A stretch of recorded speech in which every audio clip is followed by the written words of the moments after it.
नमस्कार दोस्तों, आज हम परीक्षा में उपयोगी बायोलॉजी के वन लाइनर एमसीक्यू को देखेंगे, जो कि हर एक परीक्षा के लिए बहुत ही लाभप्रद है एवं यहाँ से एक या दो प्रश्न हर एक परीक्षा में पूछे ही जाते हैं। तो फिर शुरू करते हैं आज का पहला टॉपिक। आज का पहला टॉपिक है कुछ अध्ययन के संबंधी, जैसे कि फूलों के अध्ययन को क्या कहते हैं। क्वेश्चन है, फूलों के अध्ययन को क्या कहते हैं। तो फूलों के अध्ययन को एंथोलॉजी कहते हैं। घास संबंधी अध्ययन को एग्रोस्टोलॉजी कहते हैं। पराग संबंधी अध्ययन को पॉलिनोलॉजी कहते हैं। और मस्तिष्क के, हमारे दिमाग में मस्तिष्क के विभिन्न विभाग के क्रियाशील संबंधी जो अध्ययन है उसे फ्रोनोलॉजी कहते हैं। मधुमक्खी पालन, शहद उत्पादन के लिए मधुमक्खी पालन को सेरीकल्चर कहते हैं। और रेशम कीट पालन, रेशम उत्पादन के लिए जो कीट हम लोग पालते हैं उस कीट पालन को एपीकल्चर कहते हैं। और फूलों के अध्ययन संबंधी तो हॉर्टिकल्चर कहते हैं। सजावटी फूलों के अध्ययन को फ्लोरिकल्चर कहते हैं। और मिट्टी के अध्ययन को पेंडोलॉजी कहते हैं। ये देख लेते हैं मृदा विहीन पादप संवर्धन, जिसे मिट्टी में नहीं उगाते हैं, मृदा विहीन पादप संवर्धन के अध्ययन को हाइड्रोफोनिक्स कहते हैं।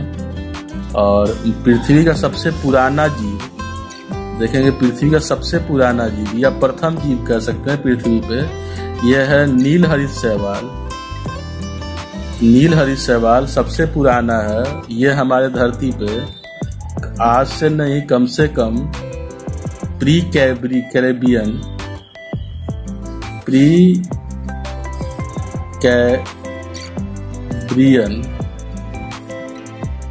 एज से यह हमारे धरती पे है।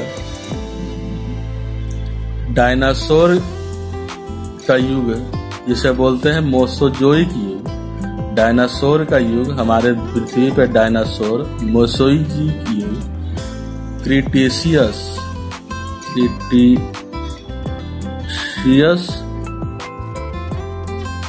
काल से हमारे धरती पे डायनासोर का युग कहते हैं, मोसोजोइक युग को क्रिटेशियस काल के। ठीक, फिर देखते हैं सबसे बड़ा स्तनपायी हमारे धरती पे समंदर में है ब्लू व्हेल। सबसे बड़ा स्तनपायी है ब्लू व्हेल। जल व स्थल दोनों पे रहने वाले पशु क्या कहलाते हैं? एम्फीबिया। इसको बोलेंगे उभयचर। एम्फीबिया जल व स्थल दोनों में रहने वाले पशु हैं। देख लेते हैं 15 नंबर है क्वेश्चन। लहसुन की अभिलक्षणिक गंध, लहसुन की जो गंध आती है ना, अभिलक्षित गंध, वो किस कारण होता है? वो सल्फर यौगिक के कारण होता है लहसुन का अभिलक्षीय गंध। फिर देखते हैं एक जलीय पौधा, एक जल में जो पौधा उगता है उसे बोलते हैं हाइड्रोफाइट। जल में उगने वाले पौधे को हाइड्रोफाइट कहते हैं। फिर कुछ रंग पे आ जाते हैं, कुछ फलों में, सब्जियों में उसके रंग के कारण है। जैसे कि देख लेते हैं सेब का लाल रंग, टमाटर का लाल रंग, गाजर का लाल रंग, ये 3 लाल रंग है। तो सेब के लाल रंग का कारण है एंथ्रोसाइनिन। सेब में एक रसायन होता है एंथ्रोसाइनिन, जिस कारण सेब का जो रंग होता है वो लाल हो जाता है। टमाटर का लाल रंग यह है लाइकोपीन के कारण। गाजर का लाल रंग यह है कैरोटीन के कारण। हल्दी का पीला रंग यह है हल्दी में मौजूद जेनेथोफिल के कारण हल्दी का रंग जो होता है वो लाल हो जाता है। पपीते का पीला रंग यह है करिकाजेंथिन के कारण। ईस्ट और मशरूम, ईस्ट हम लोगों को पता है, हम लोग बेकरी प्रोडक्ट में ईस्ट का उपयोग करते हैं। और मशरूम जिसे हम लोग खाते हैं, ये क्या है? ये एक तरह का फंगी है, फफूंद है। ठीक। हेरोइन, हीरोइन वो जो नशे के लिए प्रयुक्त होता है, हीरोइन वो प्राप्त होता है। हीरोइन कहाँ से प्राप्त होता है? ये अफीम पोस्ता से, पोस्ता होता है अफीम पोस्ता, उससे हीरोइन प्राप्त करते हैं। और सौर ऊर्जा को एटीपी में बदलती है, एटीपी में बदलती है। एटीपी में बदलते हैं सौर ऊर्जा को कोई भी जीव या पशु, जीव या पेड़ पौधे। ये तो खैर सौर ऊर्जा के लिए पेड़, एटीपी में पेड़ पौधों के लिए ही है। ये पेड़ पौधे सौर ऊर्जा को एटीपी में बदलती है। किससे? तो क्लोरोप्लास्ट से। पत्तियों में, किसी पौधे की पत्तियों में, ये पत्तियों में छिद्र होते हैं जिसमें क्लोरोप्लास्ट, क्लोरोफिल, क्लोरोप्लास्ट होता है, जिससे सूर्य की रोशनी से ये प्रतिक्रिया कर कर, सूर्य की रोशनी में ये प्रतिक्रिया कर कर और वो करते हैं, कुछ अपना ऊर्जा प्राप्त करते हैं, उसे क्लोरोप्लास्ट कहते हैं।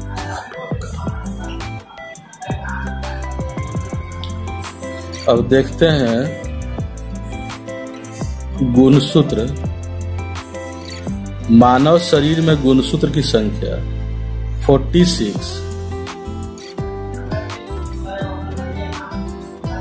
46 गुणसूत्र होते हैं मानव शरीर में।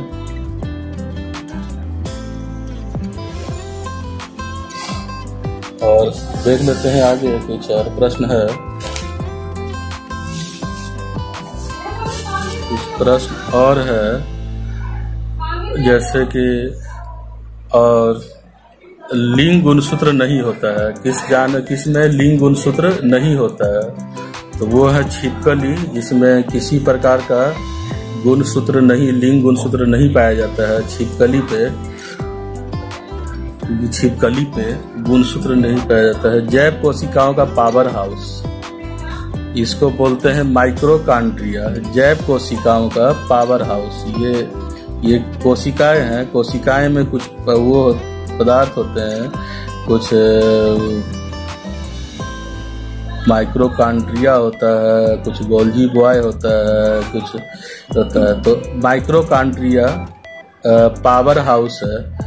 जैसे कि हम लोग देख रहे थे एटीपी, तो सौर ऊर्जा में एटीपी, सौर ऊर्जा को एटीपी में बदलने का काम करता है पौधों में, वो क्लोरोप्लास्ट है। और मानव शरीर में, कोशिका में एटीपी में बदलने का काम करता है ये माइक्रोकांड्रिया में। माइक्रोकांड्रिया में एटीपी को बदलकर इससे ऊर्जा प्राप्त करते हैं, इसलिए इसे सौर जैविक कोशिका का पावर हाउस कहा जाता है। प्लाज्मा झिल्ली से बना होता है। प्लाज्मा झिल्ली बनी होती है किससे? तो यह प्रोटीन और लिपिड से। आनुवांशिकता के जनक है जे मेंडल। एक मटर के मटर के दाने के अध्ययन से इन्होंने गुणसूत्र, जीन, कोशिका के बारे में पता किया था। ये है जे मेंडल। डीएनए, हमारे शरीर में जो डीएनए होते हैं, इस प्रकार का डीएनए है हमारे शरीर में, डीएनए संरचना। डीएनए में जो मौजूद शर्करा है, शुगर, इस शुगर को हम लोग कहते हैं डीऑक्सीराइबोसोम।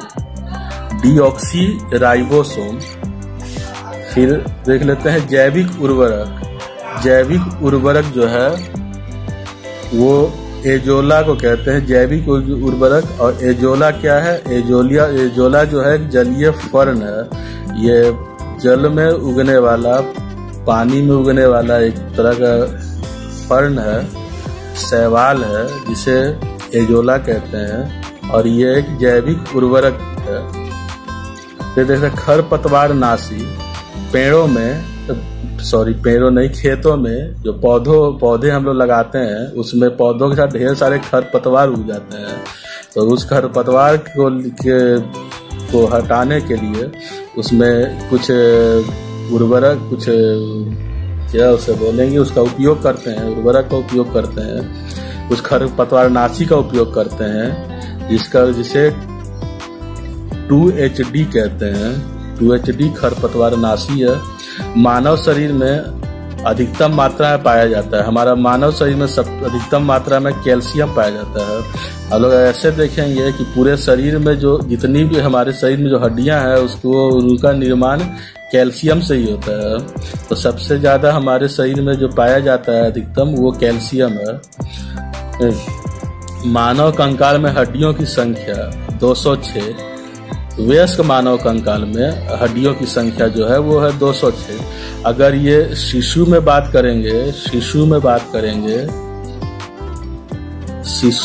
करेंगे तो ये हो जाएगा लगभग 300। तो मानव शरीर में स्वस्थ एक वयस्क मानव शरीर में हड्डियों की संख्या जो है वो 206 है। फिर शरीर की लघुत्तम हड्डी जो है शरीर की वो है कान की हड्डी। सबसे छोटी हड्डी जिसे बोलते हैं लघुत्तम हड्डी, मतलब छोटी हड्डी जो है वो कान की हड्डी है।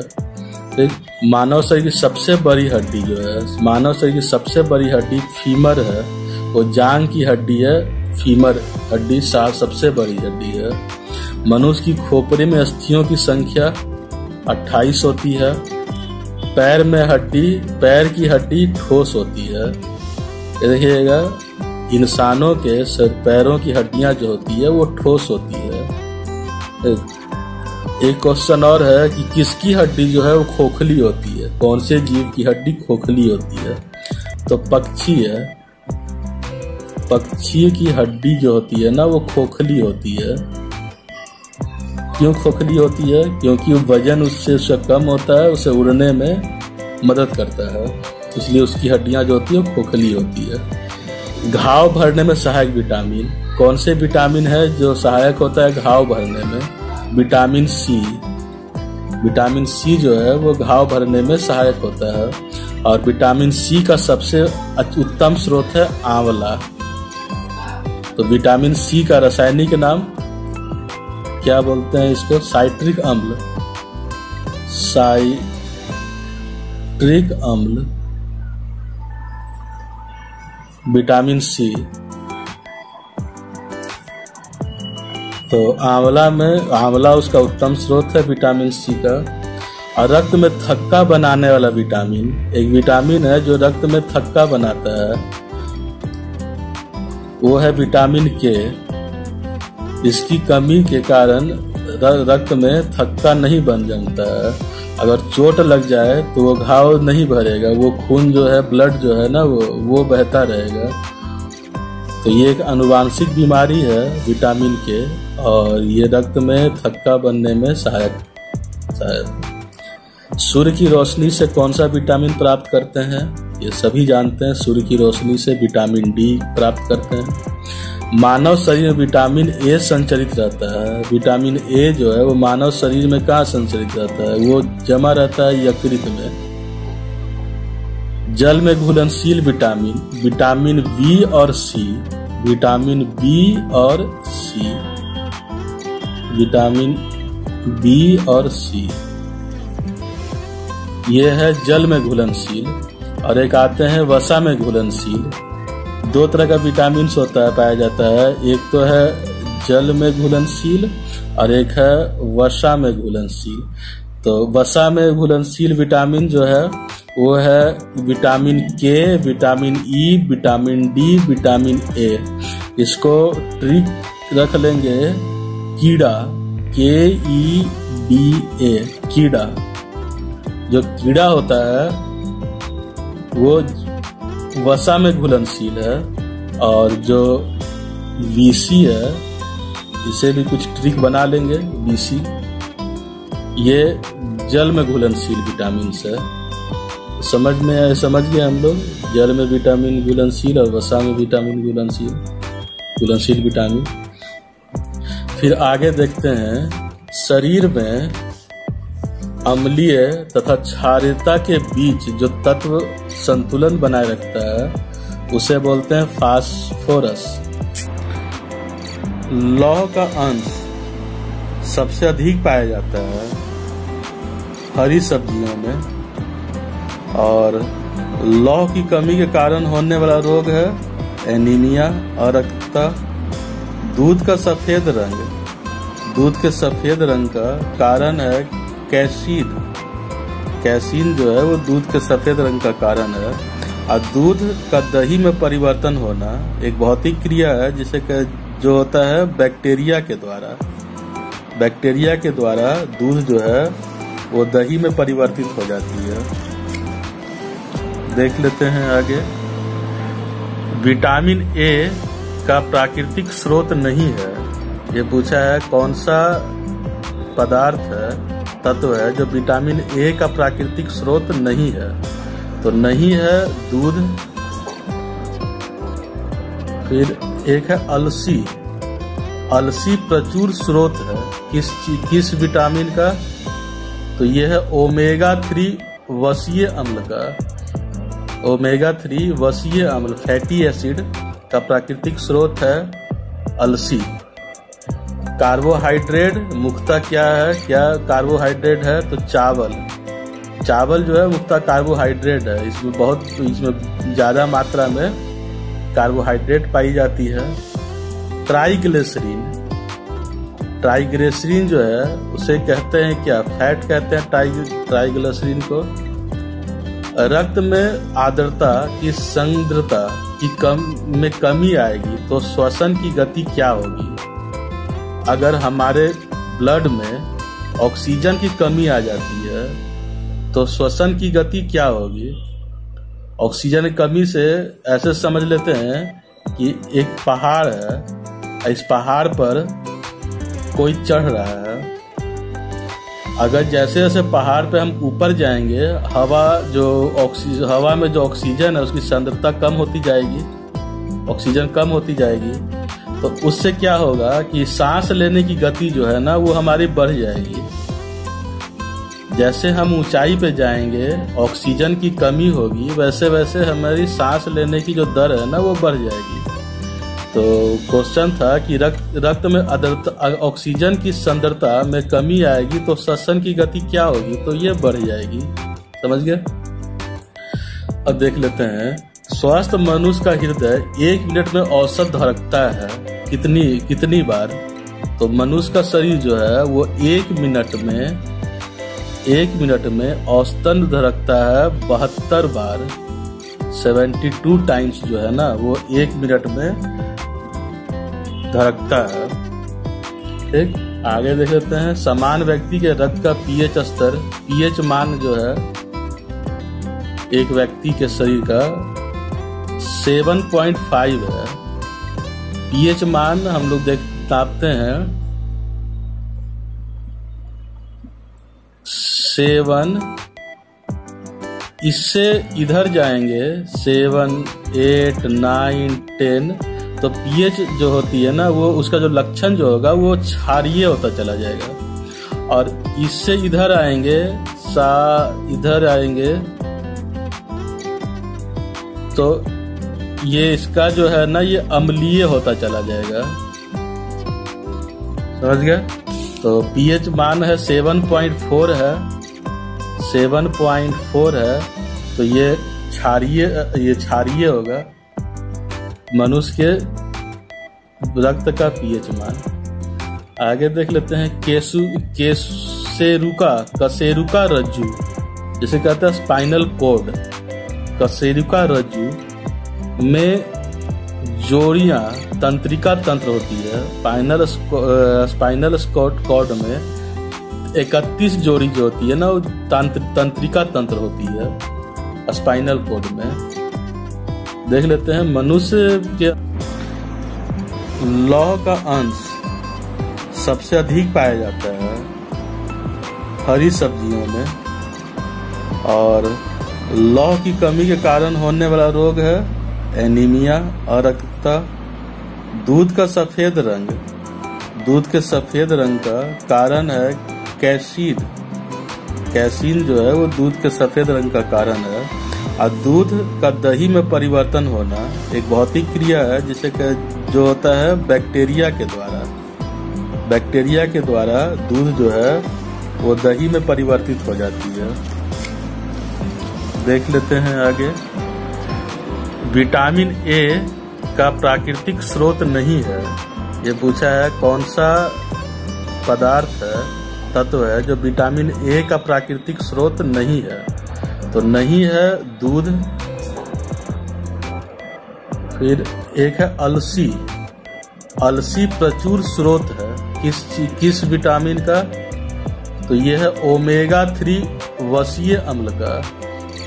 ओमेगा 3 वसीय अम्ल फैटी एसिड का प्राकृतिक स्रोत है अलसी। कार्बोहाइड्रेट मुख्यतः क्या है? क्या कार्बोहाइड्रेट है? तो चावल। चावल जो है मुख्यतः कार्बोहाइड्रेट है। इसमें ज्यादा मात्रा में कार्बोहाइड्रेट पाई जाती है। ट्राइग्लिसरीन। ट्राइग्लिसरीन जो है उसे कहते हैं क्या? फैट कहते हैं ट्राइग्लिसरीन को। रक्त में आर्द्रता की सांद्रता में कमी आएगी तो श्वसन की गति क्या होगी? अगर हमारे ब्लड में ऑक्सीजन की कमी आ जाती है तो श्वसन की गति क्या होगी? ऑक्सीजन की कमी से ऐसे समझ लेते हैं कि एक पहाड़ है, इस पहाड़ पर कोई चढ़ रहा है। अगर जैसे जैसे पहाड़ पे हम ऊपर जाएंगे, हवा में जो ऑक्सीजन है उसकी सांद्रता कम होती जाएगी, ऑक्सीजन कम होती जाएगी। तो उससे क्या होगा कि सांस लेने की गति जो है ना वो हमारी बढ़ जाएगी। जैसे हम ऊंचाई पे जाएंगे, ऑक्सीजन की कमी होगी, वैसे वैसे हमारी सांस लेने की जो दर है ना वो बढ़ जाएगी। तो क्वेश्चन था कि रक्त में ऑक्सीजन की सांद्रता में कमी आएगी तो श्वसन की गति क्या होगी? तो ये बढ़ जाएगी। समझ गए? अब देख लेते हैं। स्वस्थ मनुष्य का हृदय 1 मिनट में औसत धड़कता है कितनी बार? तो मनुष्य का शरीर जो है वो 1 मिनट में औसतन धड़कता है 72 बार। 72 टाइम्स जो है ना वो 1 मिनट में धड़कता है। ठीक, आगे देख लेते हैं। समान व्यक्ति के रक्त का पीएच स्तर, पीएच मान जो है एक व्यक्ति के शरीर का 7.5 है। पीएच मान हम लोग नापते हैं 7। इससे इधर जाएंगे 7, 8, 9, 10। तो पीएच जो होती है ना वो उसका जो लक्षण जो होगा वो क्षारीय होता चला जाएगा। और इससे इधर आएंगे तो ये इसका जो है ना ये अम्लीय होता चला जाएगा। समझ गए? तो पीएच मान है 7.4 है, 7.4 है। तो ये क्षारीय होगा मनुष्य के रक्त का पीएच मान। आगे देख लेते हैं। कशेरुका रज्जु जिसे कहते हैं स्पाइनल कॉर्ड। कशेरुका रज्जु में जोड़ियां तंत्रिका तंत्र होती है। स्पाइनल कॉर्ड में 31 जोड़ी जो होती है ना वो तंत्रिका तंत्र होती है स्पाइनल कॉर्ड में। आगे देखते हैं 59 नंबर। मनुष्य में स्मरण क्षमता होती है। मनुष्य में स्मरण क्षमता होती है। कहाँ होती है स्मरण क्षमता मनुष्य में? तो ये होती है सेरेबलम में। मनुष्य के दिमाग में जो स्मरण क्षमता होती है वो सेरेबलम में होती है। शरीर का तापमान नियंत्रित करता है हाइपोथैलेमस। हाइपोथैलेमस जो है उस शरीर का तापमान नियंत्रित करता है। और एक सामान्य मनुष्य के सामान्य तापमान क्या होता है मनुष्य, स्वस्थ मनुष्य का? तो वो है 37 डिग्री सेल्सियस या 98.6 फ़ारेनहाइट। ये तापमान है, सामान्य तापमान है। एक हार्मोन्स है जिसे बोलते हैं आयोडीन युक्त हार्मोन्स। ये कौन सा है? ये है थायरॉक्सिन हार्मोन्स। थायरॉक्सिन हार्मोन्स के अत्यंत स्रवन से, निम्न स्रवन से, कम स्रवन से घेंघा नामक रोग हो जाता है। तो घेंघा नामक रोग के लिए उत्तरदायी जो हार्मोन्स है वो थायरॉक्सिन हार्मोन है, इसके कम स्रवण से घेंघा होता है। आगे से क्लोरोफिल में पाया जाता है। क्लोरोफिल बताए थे हम इससे पहले, ये पत्ते हैं पौधे के, जिसमें क्लोरोफिल होता है, क्लोरोप्लास्ट होता है, ये छिद्रिकाएं हैं इसमें। सूरज के रोशनी से ये क्लोरोफिल के माध्यम से अपने ऊर्जा को प्राप्त करता है, ऊर्जा बनाता है एटीपी के माध्यम से पौधे। तो इसमें ये क्लोरोफिल में जो पाया जाने वाला जो तत्व है वो है मैग्नीशियम। मैग्नीशियम जो है वो क्लोरोफिल में पाया जाता है। आगे देख लेते हैं 64। प्रकाश संश्लेषण का उत्पाद है ऑक्सीजन। हरे पौधों में प्रकाश संश्लेषण की क्रिया में उसमें क्या होता है, प्रकाश संश्लेषण की क्रिया में कि ऑक्सीजन वायुमंडल से कार्बन डाइऑक्साइड लेता है हरे पौधे, और O2 ऑक्सीजन जो है वो छोड़ता है। तो ये ऑक्सीजन जो है ना, ये इसका हरे पौधे प्रकाश संश्लेषण की क्रिया में CO2 कार्बन डाइऑक्साइड लेता है और O2 ऑक्सीजन छोड़ता है। आगे देख लेते हैं, पौधों में पानी पहुंचाता है। पौधों में पानी पहुंचाता है कौन? जाइलम द्वारा। ये समझ लेते हैं कि ये एक पौधा है, इसकी जड़ों से जो है वो पानी जो है वो सोखता है, और वो पानी तनों की माध्यम से जाइलम के द्वारा ये पौधों की हर एक पार्ट तक, फूलों तक, पत्तियों तक, फलों तक, जहाँ तक होता है वो पानी पहुँचाने का कार्य जो है ना वो जाइलम करता है। एक क्वेश्चन होता है कि पौधों में खाना कौन पहुँचाता है? तो जैसे पानी जाइलम पहुँचाता है, वैसे ही खाना जो फोटोसिंथेसिस के थ्रू जो रिएक्शन करके हम लोग जो उसको ऊर्जा बनाते हैं, उसको वो शर्करा जो होता है ना, उसको सारे पौधों की हर एक पार्ट तक पहुंचाने का काम जो है वो फ्लोएम करता है। फ्लोएम करता है। तो पौधों में पानी पहुंचाने का काम जाइलम करता है, और पौधों में भोजन पहुंचाने का काम फ्लोएम करता है। आगे देख लेते हैं, पौधों के लिए अनिवार्य सूक्ष्म पोषक। ये सूक्ष्म पोषक जो है वो है बोरोन, जस्ता, तांबा, लोहा और मैग्नीज।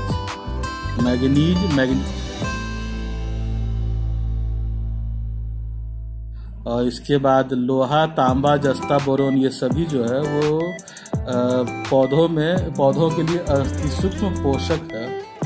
और पौधों में का पोषक क्या नहीं है, ऐसा क्वेश्चन आता है ना कि क्या नहीं है, अगर पूछता है तो ये हो गया सोडियम और मैग्नीशियम। ये सूक्ष्म पोषक नहीं है। ठीक है, आशा करते हैं। और कैसा लगा वीडियो कमेंट करें, लाइक करें, सब्सक्राइब करें। Thank you.